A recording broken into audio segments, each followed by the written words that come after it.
खबर आपको बताते हैं, ईरान की जंग में अमेरिका ने एक और बड़ा हमला किया है। अमेरिका के राष्ट्रपति ट्रंप ने बताया कि अमेरिका की सेना की तरफ से ईरान के खार्ग आइलैंड पर जोरदार बमबारी हुई है। दावा यह किया गया है कि आइलैंड पर मौजूद हर सैन्य ठिकाने को तबाह कर दिया गया है। साथ ही यह भी चेतावनी दी है कि इसके अहम ऑयल इंफ्रास्ट्रक्चर को अगला निशाना बनाया जा सकता है। ट्रंप ने अपने social media platform truth social पर यह पोस्ट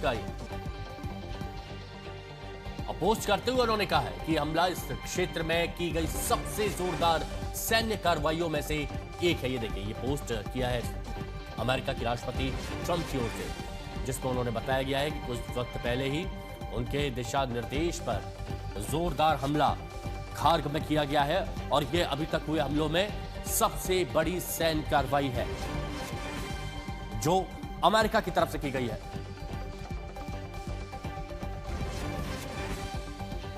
अब देखिए, यहां पर सवाल ये चल रहा है कि खार्ग आइलैंड जहां पर अमेरिका की तरफ से हमला किया गया है वो है क्या? तो खार्ग आइलैंड ईरान का सबसे बड़ा तेल निर्यात केंद्र है। ईरान का करीब, ये देखिए, 90% कच्चे तेल का निर्यात यहां से होता है। दुनिया का 20% तेल, ये देखिए 20% तेल यहां से गुजरता है। स्ट्रेट ऑफ हॉर्मुज के पास में ये मौजूद है खार्ग आइलैंड, जिसके बारे में जानकारी दी जा रही है। रोजाना लगभग 70 लाख बैरल तेल लोड की क्षमता है और करीब 3 करोड़ बैरल स्टोरेज की यहां पर कैपेसिटी है, 3 करोड़। अब आप फिर से समझिए कितनी अहम जगह है जहां पर अमेरिका बोल रहा है कि 90% हमने तबाह कर दिया है। ईरान का करीब 90% जो कच्चे तेल का निर्यात यहां पर होता है। दूसरी बात, दुनिया का 20% तेल इसी जगह से गुजरता है, जो कि खार्ग आइलैंड यहां पर कहा जा रहा है। तो अमेरिकी राष्ट्रपति डोनाल्ड ट्रंप खार्ग द्वीप पर बमबारी के दावे के बाद ईरानी सेना ने अमेरिका से जुड़े तेल ठिकानों को निशाना बनाने की धमकी दी है। अमेरिका की तरफ से खार्ग द्वीप पर हमला करने की बात कही गई, तो ईरान की तरफ से अब चेतावनी दी जा रही है कि यूएस से जुड़े तेल ठिकानों पर हम हमला करेंगे। यह ईरान की तरफ से कहा गया है। खार्ग द्वीप पर हमले के बाद ईरान की तरफ से अब यह धमकी दी जा रही है।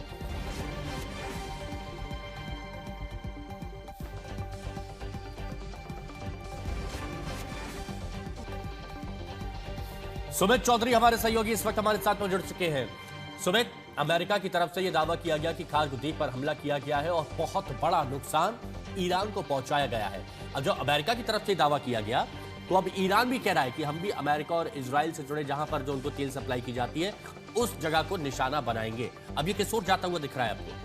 देखिए, वैसे तो अगर आज पूरे युद्ध को देखें, मैं खासतौर पे हिमांशु, तो ईरान ये बात हमेशा कहता आया है कि वो रेसिप्रोकल अटैक करेगा, यानी जैसा अटैक उस पर किया जाएगा वैसा ही, और उससे बड़ा अटैक उसी तरीके का वो भी अमेरिका और अमेरिका के जो अलायंस या इजराइल है उस पर करेगा। अभी खार्ग की आप बात कर रहे थे, खार्ग वो इलाका है जहां पर आप मान के चलिए कि ईरान की इकोनॉमिक सिस्टम की पूरी नर्व उसे कहा जाता है। और इसलिए भी आप जो गल्फ वॉर हुई थी करीबन 80 के दशक के अंदर, तब भी 8 साल के उस पूरे वॉर के अंदर ईरान के इस आइलैंड के ऊपर इराक ने बहुत कोशिश की थी कि वो बड़े अटैक्स करे। हालांकि एक दो बार ऐसे कोशिश पूरी भी हुई, लेकिन ईरान ने कभी भी इसको अटैक करने या फिर इसकी सिक्योरिटी लूज नहीं की। और अभी ऐसे वक्त में जब स्ट्रेट ऑफ हॉर्मुज पे लगातार अमेरिका कोशिश कर रहा है कि अपना फोकस पॉइंट में और मेंटेन रखे, लगातार ईरान पर प्रेशर डाले, ऐसे में खार्ग के ऊपर अटैक करने के पीछे का मकसद 2 हो सकते हैं। पहला ये कि ना सिर्फ इकोनॉमिक तौर पर वो ईरान को कमजोर करे, दूसरा ये है कि अमेरिका ये कोशिश कर रहा है कि वो एक ऐसी लोकेशन पर जाकर बैठ जाए, उसकी नेवी जहां से वो अपनी ग्राउंड मूवमेंट कर सके। ये बुशर के बेहद करीब है। बुशर यानी वो इलाका जहां पर उनकी न्यूक्लियर फैसिलिटी आप कह सकते हैं, उनके रिएक्टर्स हैं, वहां से करीबन 50 किलोमीटर की दूरी पर ये इलाका पड़ता है।